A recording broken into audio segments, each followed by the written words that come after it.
আজকে বাংলাদেশের সবচেয়ে বড় সংকট সততা, দক্ষতা এবং দেশপ্রেমের। বাংলাদেশ জামাত ইসলামী সততার পরীক্ষায় 2001 থেকে 2006 সাল পর্যন্ত সরকার পরিচালনা করেছে। আপনাদের ভালো মনে থাকার কথা, আমাদের জাতশত্রু বলে যারা পরিচয় পান তারাও চ্যালেঞ্জ করে আমাদের 2 জন মন্ত্রীর বিরুদ্ধে 1 টাকার দুর্নীতি তারা প্রমাণ করতে পারে নাই। তার মানে সততার দৃষ্টিতে জামাত ইসলামী মানুষের কাছে প্রমাণিত।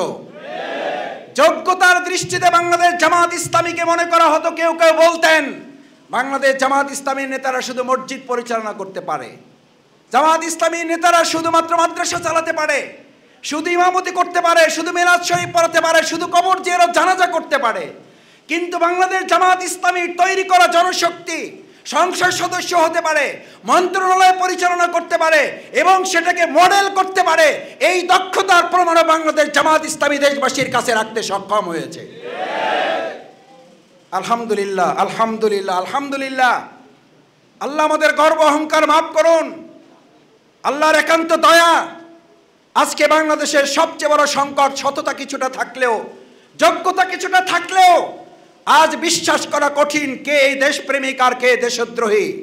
কারণ আমাদের এই দেশকে অঙ্গরাজ্য পরিণত করার জন্য 15.5 বছর মূলত আমাদের উপর জুলুম করা হয়েছে। বাংলাদেশ জামাত ইসলামী জীবন বাজি রেখে সেই অঙ্গরাজ্য থেকে বাংলাদেশকে অর্থবহ স্বাধীন করে রাখার জন্য আমাদের নেতৃবৃন্দ ফাঁসির মঞ্চে গিয়েছে, আমরা সেকেন্ডের জন্য পালিয়ে যাই নাই। দেশপ্রেমের সেই পরীক্ষায় বাংলাদেশ জামাত ইসলামী পাশ করেছে না ফেল করেছে? আপনাদের ভালো করে মনে থাকার কথা, জামাত ইসলামের নেতৃবৃন্দকে প্রথম গ্রেপ্তার করার সিদ্ধান্ত হয়েছিল টিপাইমুখবাদের বিরুদ্ধে আমরা যখন আন্দোলন শুরু করেছিলাম। 2008 সালের নির্বাচনের পর যখন তারা দেখলো জামাত ইসলামী, মনে হয় তারা মনে করেছিল নির্বাচনের মাধ্যমে জামাত ইসলামী শেষ। এরপরে যখন টিপাইমুখবাদের বিরুদ্ধে আমরা বললাম এদেশের জনগণের অধিকার আদায়ের আন্দোলনে বাংলাদেশ জামাত ইসলামীর যতটুকু সামর্থ্য আছে সবটুকু সামর্থ্য নিয়ে আমরা লড়াই সংগ্রাম চালিয়ে যাব।